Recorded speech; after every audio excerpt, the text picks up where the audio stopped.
Okay. Hello, everyone, and welcome to the issue 4 launch. I'm really excited to be here and to see a ton of editors and staff. Um, it's really great when we're all come together, and we also have some lovely contributors from the issue. I really love the cover art this time around. I don't know if everybody's seen the cover, but when I when I saw it for the first time, I was like, oh my gosh, like this is such a chestnut cover. It's really, really beautiful. So the way this works is essentially, I've had to bump up a couple of readings just because the people who volunteer to read might have to pop out. But otherwise, we're going to go down the release reading spreadsheet in order. I'll link the piece in chat so that you can follow along on the web if you prefer. And either you or if you have selected so, a staff member will read your piece. So yeah, it's really great to see you all here. Thank you for coming. And after our reading portion, we'll do a little bit of a discussion. So we can ask each other questions. You can ask questions of the staff and editors, but more importantly of each other. So if there's something in the work that you hear that inspires you or something you're curious about Chestnut Review, that's a great time for us to kind of have a bit of a discussion. And then later this will be put on our YouTube channel so that you can share it with anybody that you would like to, right? So without further ado, welcome. And I think that our first piece is going to be Tangal, which is by Cinnamon Winchester and Sebastian Unco. So here's the link to that. I'm going to share my screen because this is an art, and I do have it up here. And it's going to be read by A.R. Arthur, one of our poetry editors. Okay, Tangal. Amma's warning went like this: to keep the Panagalan at bay, shatter glass in your hands, and strew the debris, and strip thorns from tender flesh, pluck pandrons from their palms. You are no ghost hunter, you are no hero. Pray that she is reckless, that she will snag her heart, that she will turn away from your locked doors on the hooks at your window, and overlook the seams. For Amma's warning went like this: the Pangagalan is never sated, never safe, and as long as you have something to give, she will continue to take. And yet, there are, I think, only so many times you can rearrange your body, raise your crime scene to the ground, and build a house of bones until there is nothing left that you, intruder, have the right to call your own.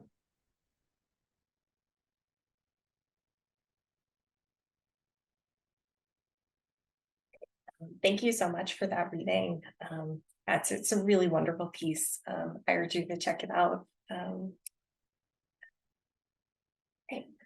So next is going to be Charlotte Stevenson's piece, Across Dark Waters.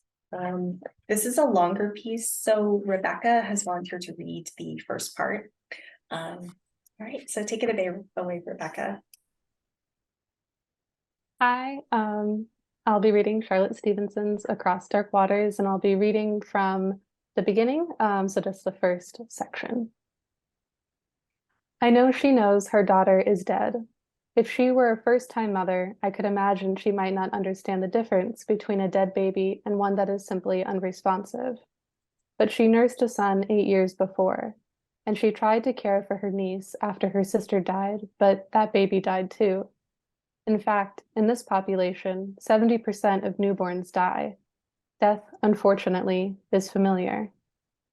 It is July 27th, 2018, and the Seattle Times has broken the story that Taliqua, known as J35 by killer whale scientists, is still carrying the body of her dead calf 3 days after giving birth. The calf was the first to be born alive in several years in this endangered population of southern resident orcas. She lived for only 20 minutes in the cold waters of the Emerald Island-dotted Salish Sea off the coast of Washington. Taliqua is now swimming 60 to 70 miles a day, keeping her baby's body afloat.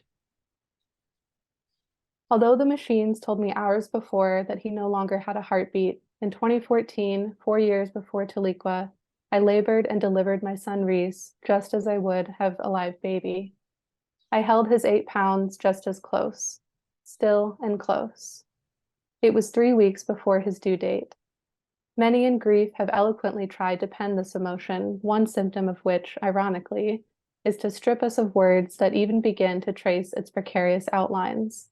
A hollowing, a gutting, an ending in time, a window blown through them, wave-like paroxysms, an insidious creeping, a disorienting world of magical thinking. I know these assaults well, but I also found myself standing alone. Initially, I assumed the separation I felt was from Reese. One of the most painful moments was finally letting Reese's body go with the hospital staff to be autopsied. His leaving me was unnatural, like a limb being removed. He was supposed to come home with me. I don't tell most people for fear of their aversion, but I wanted the doctors to put Reese back inside me, back where he came from, back where he belonged. After Reese's body was taken for autopsy, my unnameable nature, my unbelonging, began to surface. The hospital didn't know where to put me. I didn't belong on the floor with new mothers and warm babies. I didn't belong on other floors that didn't have postpartum supplies, where they eventually did move me. I had a few stitches from delivery and was still bleeding. I needed the maternity pads they give you after delivery. I needed bed pads. I needed advice on how to manage the milk that my breasts were making. The internal medicine nurse actually asked why I was on her floor. Good question. We have words for other losses: widow, widower, orphan, divorcee. We have names for the things that change you forever. Although there is a word for a bereaved parent in German, Arabic, Hebrew, and ancient Chinese, in the English language, there is no word for us.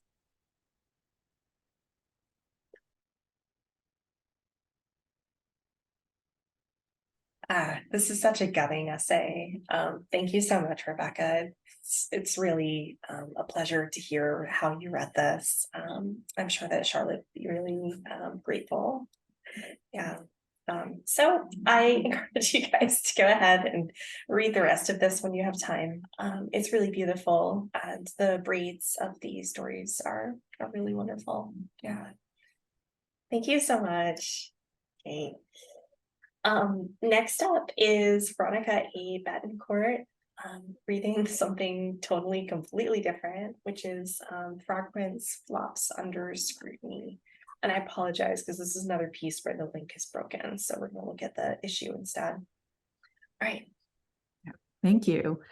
Frog Prince flops under scrutiny. Why would it not? All data denoted amphibian. Even the hypothesis seemed preposterous. They thought Princess would fall for the fantasy that a frog could become a prince. The gall. She set out to dissect their premise in an experiment. Testable hypothesis. A frog is a frog is a frog. It is not a transformer. Predictions. Care, charm, and desire will not cause it to metamorphose. Experiment. Frog first observed in controlled condition devoid of delusion. It was then coaxed, cajoled, and catered to in test conditions designed to optimize and refine. Coaxing triggered subject's propensity to bolt. Cajoling captured its attention but sustained it only at increasing doses. Catering enhanced totish traits such as brazenness, self-centeredness, and reclusiveness, except with respect to breeding. Observations. Anatomy characteristic of cold-blooded vertebrate. Overlap with select Homo sapiens, limited to camouflage and toxicity. While at times beguiling, specimen was non-responsive to stimuli. No transformation or regal traits spotted. Side note, participant known as Wicked Fairy claims to have glimpsed the frog as a prince. Data discarded as confounding factor after Fairy was found to have been under the influence of ecstasy. Conclusion, no transmogrification detected. The frog was just a frog. Resources reallocated to fruitful pursuits.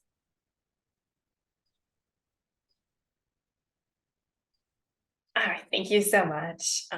I think this poem, like it's just so great. The way that you read it, I love it. It's so like scientific, and it's so excited to be like sharing these discoveries with the community. It's just perfect for this poem.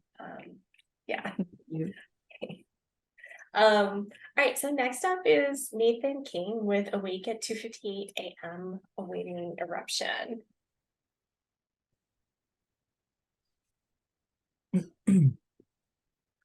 This is Awake at 2:58 a.m. anticipating eruption. My brother is becoming a bomb. I lie awake while cicadas scream, his wires crossing, sparks hissing. He strums strings and creates such beautiful sounds. I wish they would wet the gunpowder in his head. But he taps at computer keys, and I imagine he's twisting himself into a rectangular shape with knobs and buttons, preparing for the worst. When he comes down for dinner, he looks just like a boy, the younger brother I've always known. Our parents won't hear the ticking from his bedroom next door, the constant thrum. They accept silence at face value and ignore the rapid beat of his heel on the vinyl kitchen floor as he pushes food around on his plate and dodges questions about his day. We return to our rooms. I ache to defuse the weapon next door, but we come from a tradition of sitting and waiting. At one point, our parents will take my brother to a factory where he'll be dismantled and put back together. While he's away, our parents will say he's busy getting better. I'll cry after Thanksgiving dinner because he will be busy getting better. He will forget to turn 21 because he's busy getting better. He'll become strictly boy-shaped again. The bomb pieces will slough onto the dirty carpet of his bedroom floor in a riotous clatter, some hidden among dirty laundry or scraps of garbage. But he'll gather and keep them tucked away, and some nights he'll tinker and toy and balance them on outstretched limbs, unsure where he exists anymore on the spectrum between life and liability. Eventually, my brother will snap fully into one state or the other. He could be a boy who someday becomes a man. Maybe he'll move away from home and forget those jagged bomb pieces hidden beneath old clothes and tattered shoes. Maybe he'll never know how many of my own I've collected and shoved under every damp rug I could find. Or maybe he will dislodge us from sleep in a brilliant flash of blazing light. A hole wrenched in our home, an ascension, a frantic and burning escape.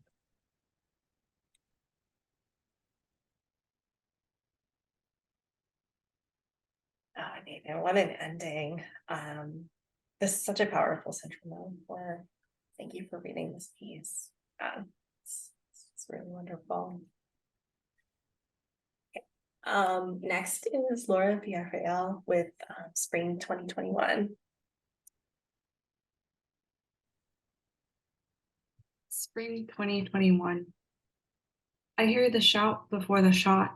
Kay slings a dead diamondback on the wire fence like hanging clothes on a line. Out here, we don't trouble danger until it arrives at our feet. People say you can count the rattles in sets of 2 or 3 to know a snake's age. But I wonder about time. A birth button is what they have before their rattles grow. I like to think that all it took was the button to be pressed, then presto, rattlesnake. I once thought I could remember my own birth, my screaming punctuality. I want to say the word death in relation to myself, but it feels like even breathing the word could take me out nowadays. Time accelerates. Each day feels like a footprint of the last. A hawk swoops into the sorghum and brings a field mouse into the sky. Out here, there is no death button. Death often comes quickly without the mercy of a shout.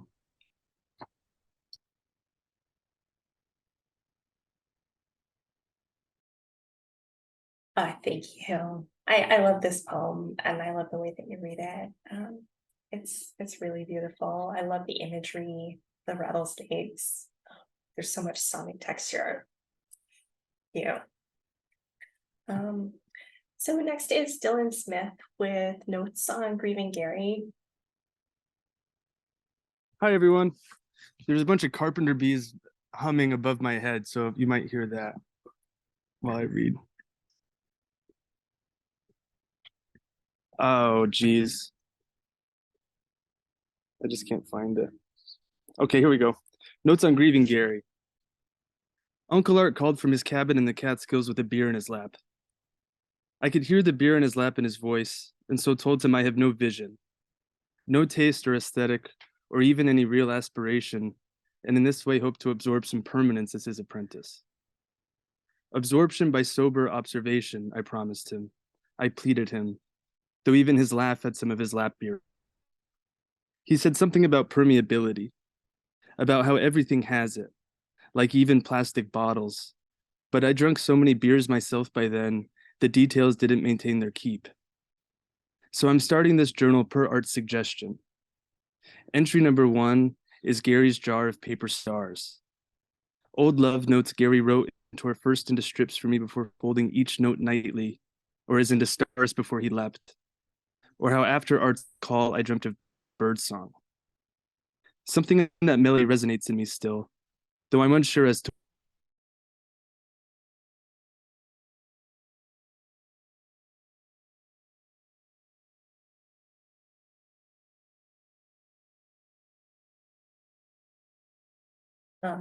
Dylan, I think you have frozen for us. life. The I bees. leave everything I've ever loved in the city one morning. Okay.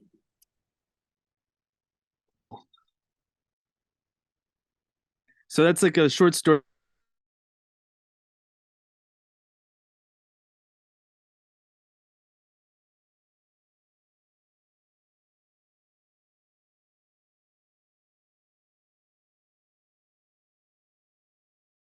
Okay, I think he may have wanted to say some more. So when he comes back, I will we'll come back. So yeah, this is really great. Like this is also a really great story. So yeah, if you have time later, did I link it? I'm sorry, like I keep forgetting to link things because I'm doing too many things at once. Okay, yeah, so if he can get the connection straight, we'll come back. All right, so this next poem has now been published on the web with a photo. So this is Alba Delia Hernandez with 20 bars for Vitiligo. Okay. 20 bars for vitiligo. You can hear me okay? Okay. 20 bars for vitiligo. 1. Mommy said I was born with a map of Puerto Rico on my thigh, a tiny splotch of white on my brown skin. 2. By 5 years old, un lagartijo blanco along my shins. 3. Mommy picked dandelions from a junkyard, then rubbed my white spots yellow. 4. When I was 10, a little girl at a beach pointed at me, asked her mom, what happened to her? Her mom whispered she got burned because she wasn't listening. 5. An Egyptian man in a smoke shop told me the skin of a snake can cure you. 6. In Quebradillas, someone, and I cursed as number 6, said that eating liver every day would cure me. Mommy made me eat liver every day for a year. 7. Mommy boiled cloves and with a cotton ball dabbed clove juice on all my spots. I slept with the sweet smell of cloves, the only cure I liked. 8. Spring, summer skin, even walking out of my house was hard. 9. The fuck you looking at? 10. Winter, fall, my favorite seasons, sweaters to cover up my arms. 11. When she hits puberty, a vecina tells mommy, eso se le va. 12. In my teens, weekly ultraviolet treatments, $100 a session, and my poor mom working 2 factory jobs. 13. I searched the etymology of vitiligo in the OED, another name for vitiligo, alba. 14. No, I'm not contagious. 15. A boyfriend invites me to a wedding. When I show up in a short dress, he says, why didn't you wear something to cover up your spots? Everybody is looking at us. 16. A better boyfriend says, if we have kids, he hopes they inherit my spots. 17. There is no cure for vitiligo. 18. Only radical self-love, the kind that Audre Lorde speaks of. 19. I am all vitiligo white now. 20. I miss my spots.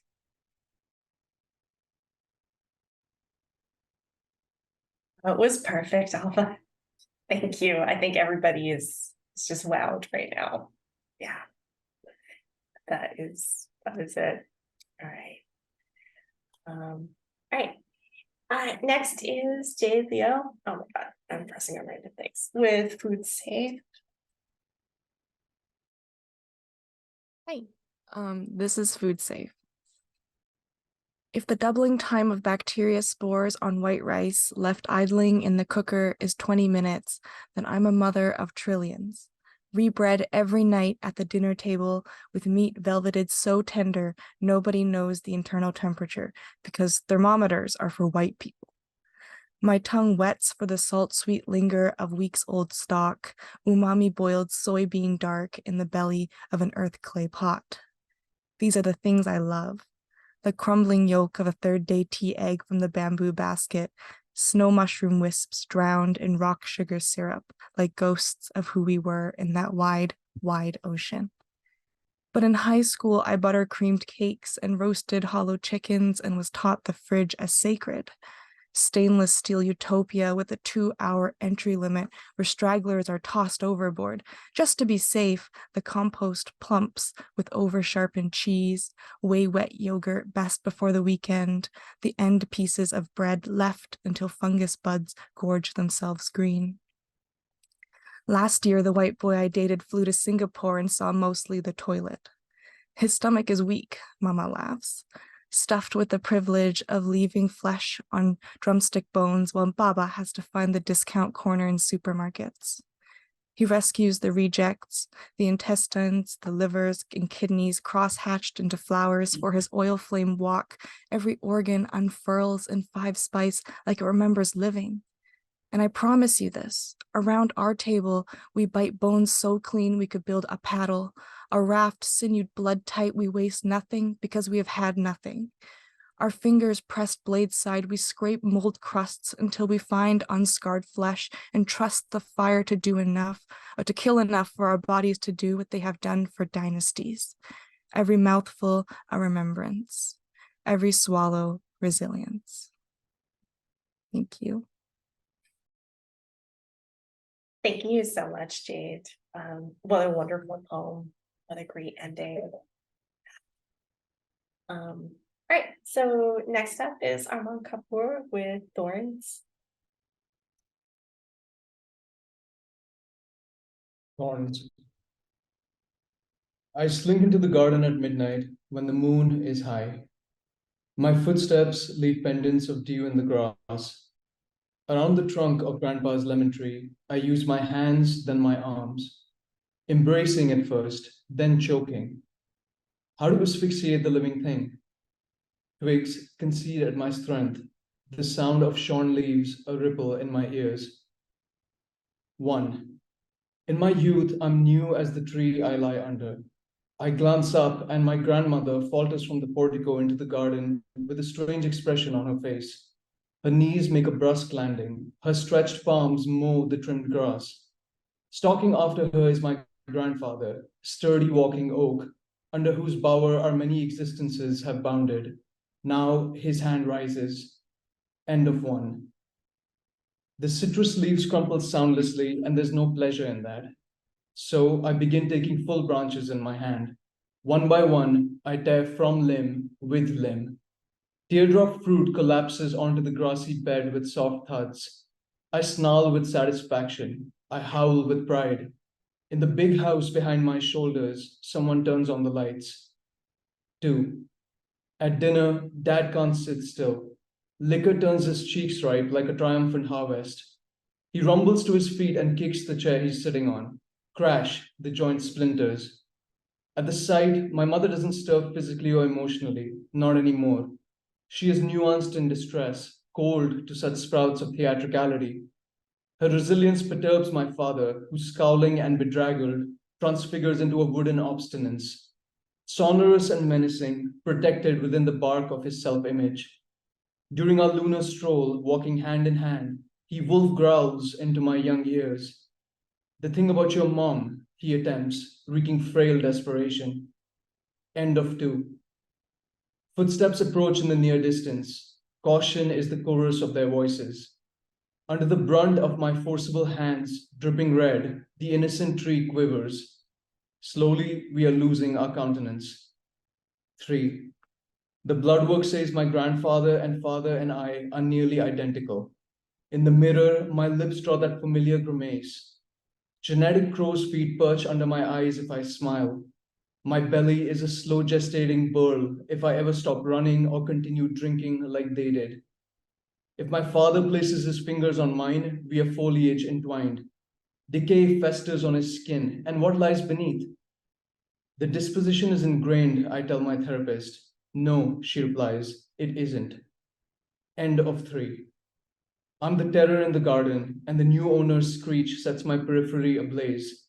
Arms attempt to deter me, but I lunge ahead, wrap myself definitively around the gaunt tree neck. With a sharp tug, I intend to dissect family history from its physical confine. All history ever needed, anyway, was a large and charged uprooting. 4. As an adult, I marry to my liking and start a family, but spend nights haunted by my villains exonerated without trial. In the lush afternoon, my husband squeezes the past into icy margaritas and pulls me into his embrace. You're different, he urges, but I become adamant to uncover the gnarled twist in the path where Eden turned to rot. I'm going back there, I insist, but my partner refuses to join. Sloughing off precedence, he takes the kid and leaves, slamming the door inexorably shut. End of 4. When the lemon tree budges from its foundation, I creep into a smile. All this time, the residents cloud my ears with warnings. The police are on their way, or this isn't your grandfather's house anymore. In my actions, they discern only the pit of every individual's anger, a human outburst. They cannot comprehend as neatly the quiet crimes of the men of my family. A siren flashes overhead at last, and my pupils glisten wide.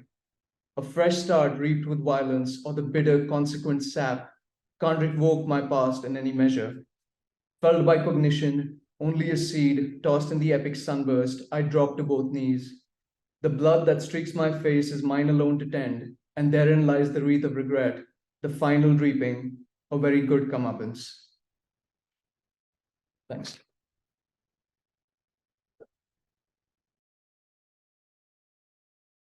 Such a devastating piece. Thank you for that reading, Armand. It was really evocative. Okay. Yeah. Dylan, I think you came back. I'm so sorry, but yeah, I think when you were reading, it kind of started to sort of phase out for me around like the entry 1, and then I think you were saying something when it cut out completely. Dylan's here, right? I'm not. Yeah, Just talking yeah. myself. Yeah. No. Yeah. So do you want to reread some of this and then yeah, see how your connection's doing? Okay. Can you Yeah. guys hear me right now? Yes. Okay. I don't remember what I was saying when it cut out or what was going on. I'll just read. It's a short story in 7 parts, and so I'll read maybe just the first part. Cool.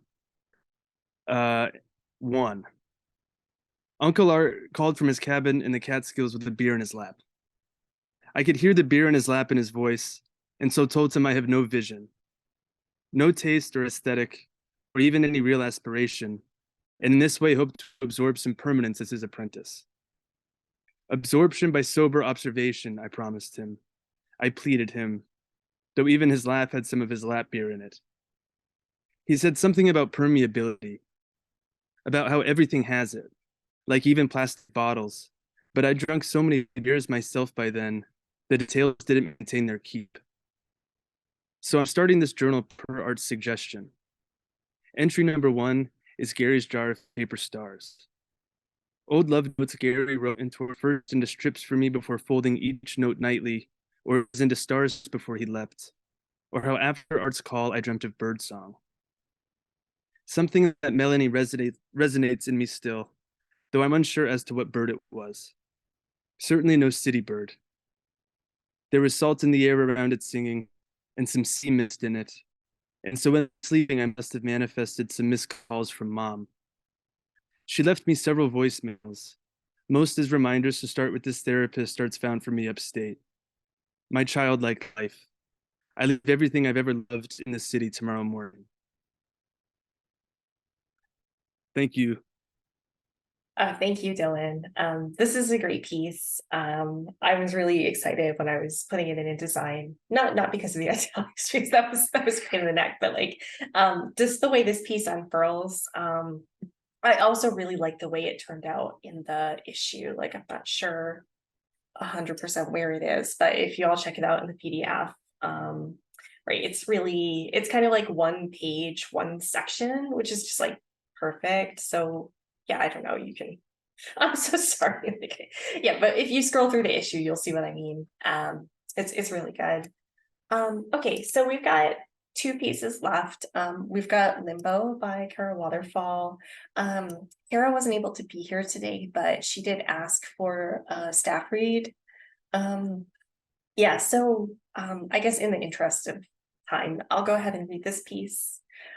This is a great one to check out. It's a little bit of a longer poem, right? So the world of dew is a world of dew, and yet. Kobayashi. What filters through the eyelids, limpid gray, beyond the wet, pink rims and tape? Does the light scatter and sprinkle, opalescent as diatoms, each time the nurses turn you gently as a newborn? Gently, the nurses turn you, born anew.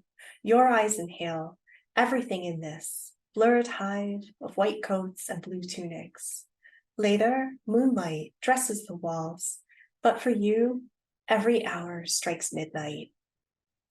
Midnight strikes every hour, compresses time into the push and pull of pain and opiate, all that ribbons through this body that is no longer your own. No longer. Your body diverts any impulse to recall before and instead focuses on breathing now and here. You whirl in and out, this godless shell of glass and mask, as the storm settles in your body. What storms through your body and ripples through each ear, susurros of gauze and sheet, soft soles on tile, crescendo of nurses' voices, the digits, electronic squall, the ventilator clocking each tiny breath. The body winters here for now. Winters here in its coat of thinning skin, veins sketched in a glacier's jasmine hue, except for the rosary of stitches above your left lung. The body's sentence stretched over the ventilator's meter. 1 month, all possible futures in flux. The influx of impossible futures. 1 month to witness the fierce unmaking of your anatomy. The lungs shudder with pure intent, hauling oxygen into the concaved chest, how it unspools and pulls and exits. We keep vigil, even as you hover nearer Hail Mary than Hallelujah. Nearer Hail Mary, held captive in this mad rupture, saddled with a weight of tubes. We have bled out our usefulness, and so we wait, spectators of sicknesses detritus. How did I not know our bodies are complex elegies in motion? Our bodies complex, elegies in motion, each detail immense, so much less of the body, so much more to love, as your mind floats unanchored in a froth of unmemory. In a froth of unmemory, the mind unanchored as the shadow of words faltering on your tongue. The incision in your throat overflows with the unsayable, all your language in limbo. In limbo, all our language, I hypothesize how many outcomes you can outrun, flattened onto a screen. I sense how your body weighs each setback, and the viscera sticks like resin. Like resin, the viscera, but I will not sermon over your body yet. Let breath become flint, become spark, let it gather in waves. I cannot fable the ending I want. And yet, how the wind sirens through the trees. And yet, how the cut roses glisten.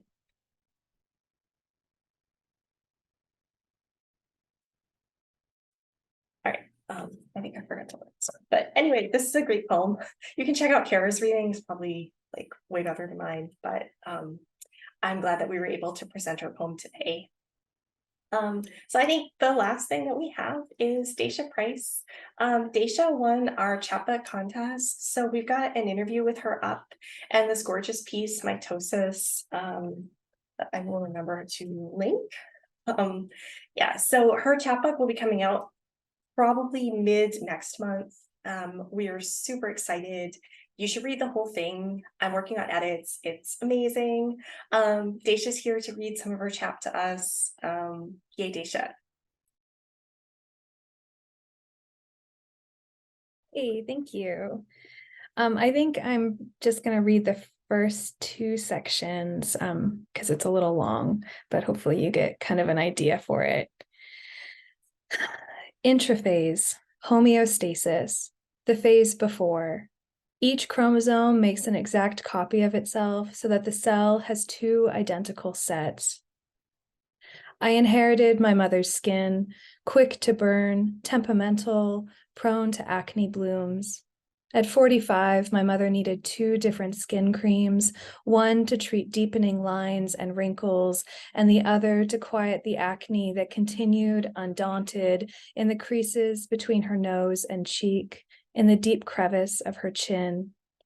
Her skin was a tapestry of scars, both healed and emerging, pinched and knotted, then swollen red. In summer, she wore wide-brimmed hats and thick sunblock that left her reflective and 2 shades lighter. Later, she'd blame this too for breakouts. Until I turned 20, I believe I had escaped this inheritance. My skin was clear, and then it wasn't.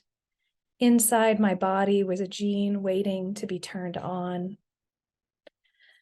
Prophase. The nuclear membrane disintegrates, the nucleus disappears, and the centrosomes move toward opposite poles of the cell. There is an aroma to thunderstorms that is both sweet and pungent, that is the smell of ozone created when lightning splits atmospheric nitrogen and oxygen molecules to form nitric oxide. Ozone is carried in the air ahead of the rain, giving storms their distinctive smell. Despite its association with the Great American Plains, Tornado Alley reaches as far north as southern Ontario, where the warm air from the Great Lakes collides with the cool air from the north. Every year, Ontario sees 25 to 30 tornadoes, though it's common for this area to see more. Before a tornado develops, ozone combines with sudden, heavy humidity. Everything falls silent. The aroma is warning and stagnant earth. From the living room window, we watch as clouds gather in the distance. The light is tinged green, and the hair on our bodies becomes charged with electricity. In 1985, an EF4 struck a neighborhood in Barrie, Ontario, where my aunt and uncle lived with their 3 children. The rain that had been falling all afternoon obscured the body of the half-mile-wide tornado so completely that no one saw it coming. At 5 p.m., my aunt put the baby to bed upstairs, and when she came back down, the living room window blew in. She had just enough time to barricade herself and her 2 older children in the basement before the house was overtaken, the sound of shattering glass and buckling wood, indistinguishable from the roar of the wind. Photos from that day show a staircase and a second-floor bedroom standing in a sea of debris. There are no images of my aunts or cousins, no pictures of the neighbors who braved the exposed stairs to uncover the baby left sleeping in her crib. Nothing to document the miracle of her still alive shape, reunited in the arms of her mother. When I ask my aunt why she thinks my cousin survived, she credits an extra thick quilt tucked between the crib rails.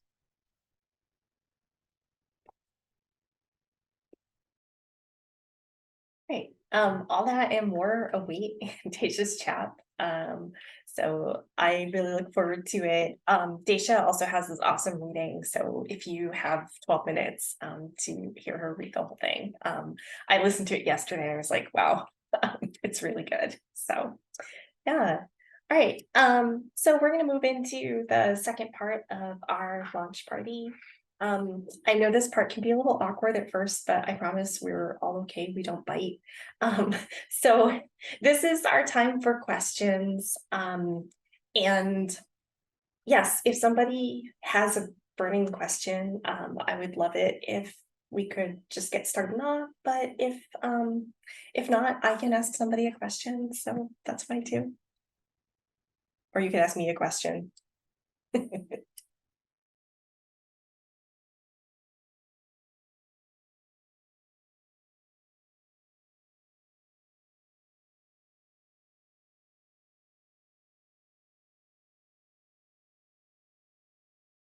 Okay, I see how it is. Okay. Nathan, I want to ask you about the genesis of this story. Because I think that it's so hard to nail an extended metaphor. And sometimes I see that a lot where like it's something clever, but then it kind of falls apart or it gets old. But like to me, your piece, it's just so perfect, like everything about it. And then the duality of the choice to like fully become bomb, fully become man, right? I think there's something really gutting about that. It feels so organic to the piece.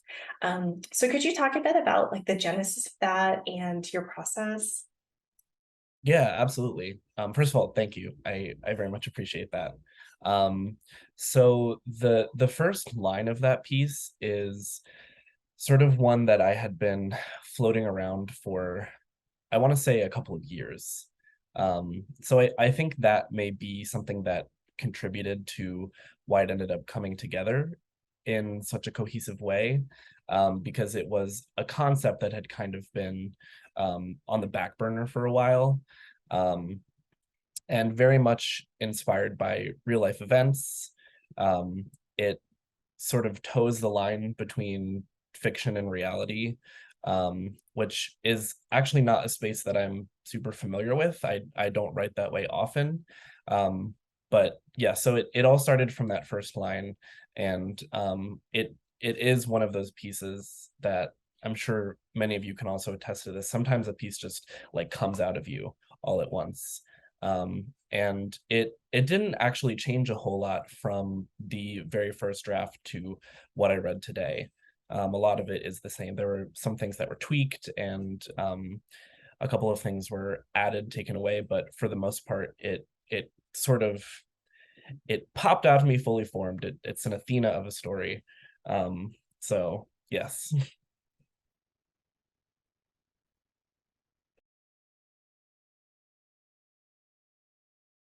Thank you for your insight. Yeah, I think sometimes when we kind of marinate on something for a while and then it just, I mean, we're like doing this mental work, but then it just comes out like an Athena. I really like that. Yeah. Thank you.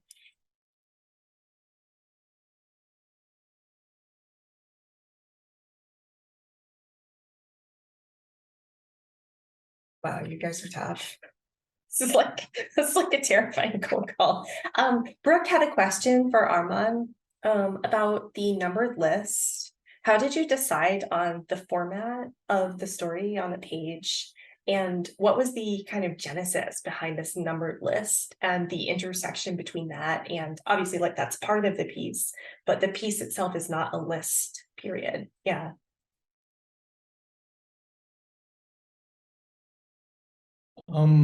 First, I just want to say thank you for making this night happen, and it's been great hearing everyone's readings. And thank you to the editors for helping tweak my piece and making it what it is now. So appreciate it. I think I have struggled to write flash a lot. I tend to write long form pieces, and that gives me more time to sort of drop into flashback in a more fluid sort of way.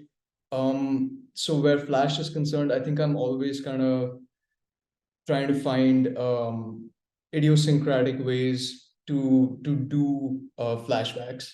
Just I'll keep trying something different, and then if it sticks, then maybe I'll do a elongated version of that in like a longer piece. For me, I think it was just important to highlight that there is a cycle, and I needed the numbered list to sort of highlight the if this was a generational thing, and it just seemed, I don't know, I just like Nathan said, I think I did write it. It had been sitting with me for a while. This idea, which is sadly based on things that have happened in our family and things that we have heard about happening in other families. I think this sort of domestic abuse is really common. So I think I was just looking for a metaphor that could tie it together. And when I stumbled upon this idea of the lemon tree, which in my grandmother's garden we did have a lemon tree, it was just everything just became about kind of.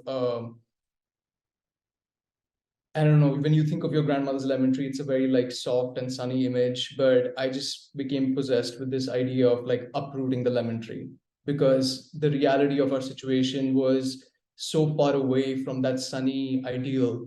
So yeah, I don't know if that answers the question exactly, but you give me a lot to think about my oration. So sorry. No, like 100%. And that's another great example of a metaphor that really works, not only because you're subverting this idea of like, oh, my grandparents' lemon tree, my legacy. And then, yeah, there's like this visceral kind of, I think Nadia said violence, right? It's violent. I don't know if that was you, Nadia, or if that was Brooke. So sorry about that. But yeah, there's something really, really powerful about that. And I like the idea of like these lists, like mini flashbacks. Yeah. All right. Oh, Yes, sorry. please. I was gonna say I'll jump in because I had kind of a similar question for Alba. Am I saying your name correctly? Alba.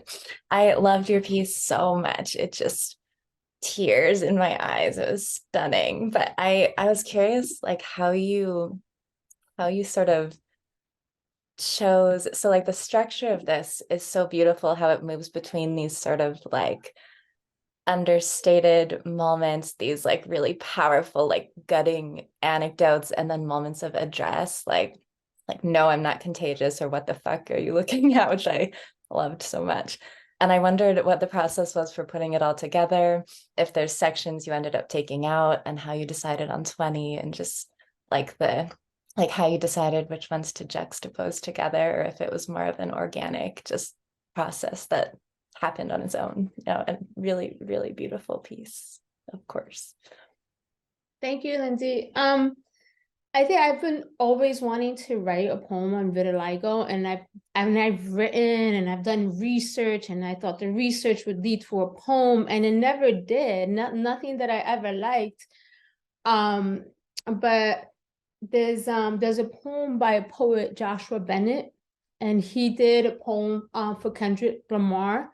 And see, I'm a poetry teacher in the New York City public schools, like a freelancer, and I co-taught with someone, and he brought in this poem, and it was like the structure of it was like all in bars, and that made me it felt like, yeah, I could do one bar at a time. Doesn't have to be this whole thing that like all this intensity and everything that I feel about it and the history and the family.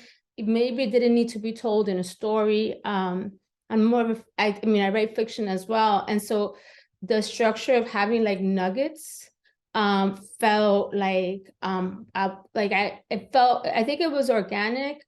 I also wanted it, like when I wrote it in two columns on the same page. So I wanted to even out what it looked like so that it kind of mirrored each other a little bit. And I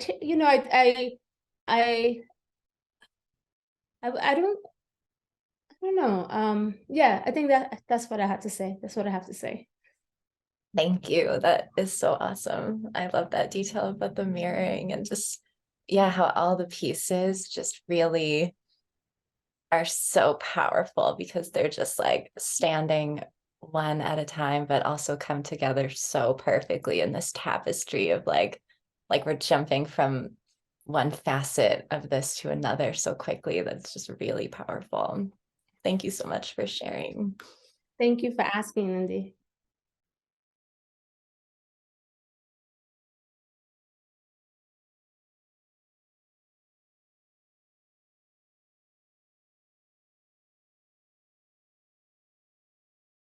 If any of you have questions for us, right, as well, like it can be about our process, it can be about like, I don't know, the state of literature, although that sounds really official and also very pretentious. Yes, like please, anything.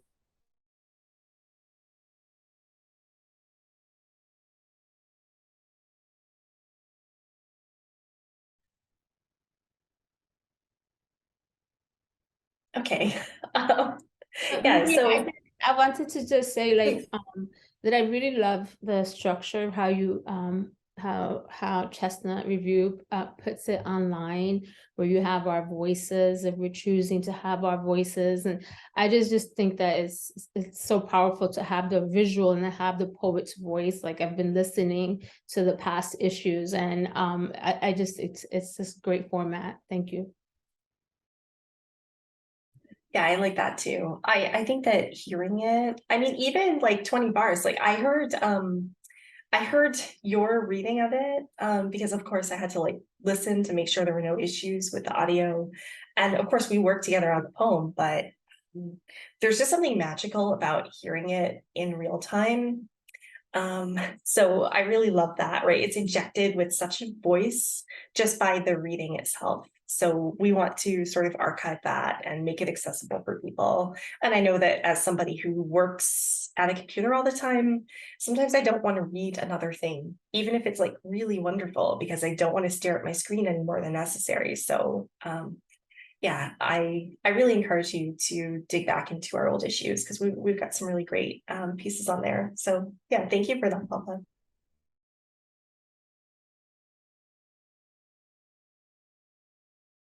Is it all right if I say, just so I'm a reader for Chestnut Review. I just wanted to like make sure that, but before we end this launch party today, that I thanked all of the writers who contributed to this magazine, who read their work today. A lot of this work is so vulnerable, and I just want y'all to know that we really do take that seriously when we're reading. And honestly, like coming to this launch party and hearing you all read your work and talk about your craft is like one of the most creatively fulfilling things in my life currently. So thank you for all of that. Like this launch party cured my depression. LOL. Thank you. Yeah, I thoroughly second that.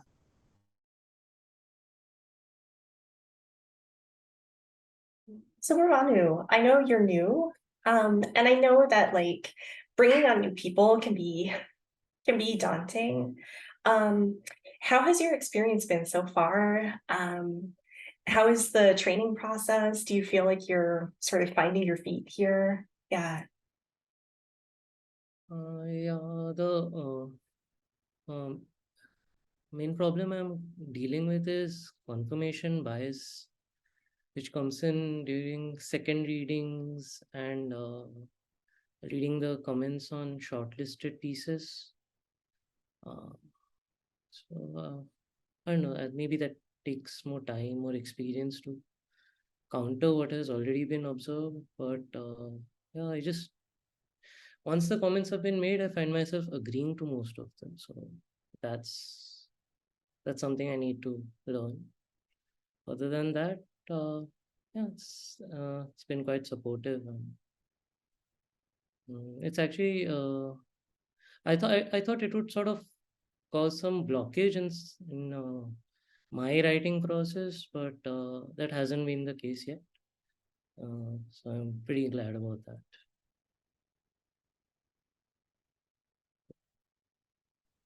Yeah, I mean, we just had the pro shortlist meeting earlier, and I think it can be tough, right? Because you're reading and you're like, wow, I have nothing new to say. All these comments look great. And then, somebody has something and it sort of breaks things open. It changes people's perspective.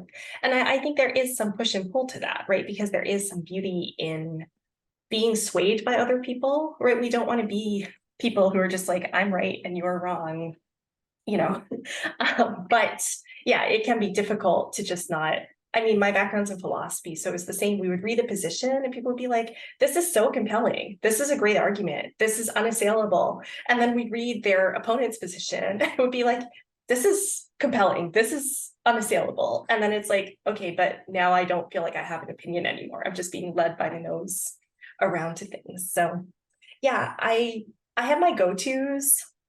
So like as a reader, I find that there's some people that my opinion tends to kind of map to more. So especially when I read the shortlist comments, I see like some sort of touchstones of people that like I tend to have that point of contact with. And sometimes I ignore what they have to say because I'm like, I want to see what other people think, like that think differently than I do.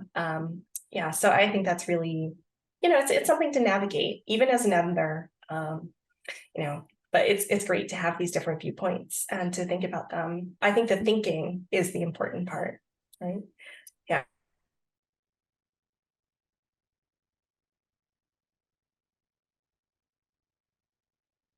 Can I just really quick, I want to commend the masthead for creating such a lovely environment. I just working with everybody, specifically Nadia, Brooke, Praise, those were sort of my main points of contact. It was a very casual but professional experience. I thoroughly enjoyed it, and it was just very inspiring to be taken seriously, but not in a way that was like scary. I don't know. So I think that this magazine and this environment that you've created is really special. And Maria, also thank you for leading this Zoom call. It's just been really lovely getting to hear everybody read their pieces. That really means a lot to us, Nathan. Thank you so much. Yeah, that's what we strive for. We're not perfect. I don't think anywhere is, but we're always trying to improve and to make this place an author friendly, author first place where everybody has a good experience. Yeah. I wanted to, can I add to that, like, because Linda, you had asked about the bars, but Maria helped me a lot with tightening the language.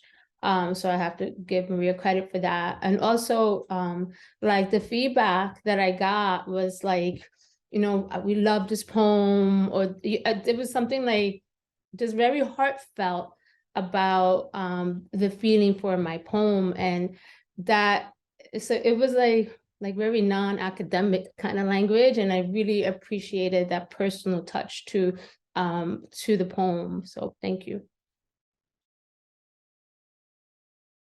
Thank you, Alba. That's also great to hear. It means a lot to me. I'm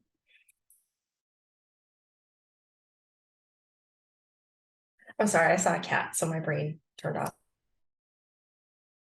Before we go, I'm going to cut in and just basically say the same thing, but because I already mentioned it, but it was I did feel so supported at like every stage, and I appreciated that there was always this room for my own input. It wasn't just okay. It was this. These are our comments, but what do you think about that? And I have had experiences before. I would say this is the most supported I've ever felt, and I think the communication was always so clear, and I think I feel very privileged because I've been browsing and reading Chestnut Review for like a while, and I think before the reading today just had this thought that, oh, my name is going to be on that website, it's going to be on an issue, which was kind of giving me like a thrill a little bit. So I just want to say that Maria, thank you, of course, for like hosting this, but also Brooke and Nadia for just, I don't know, holding my hand like along the way. So I appreciate it. Thank you.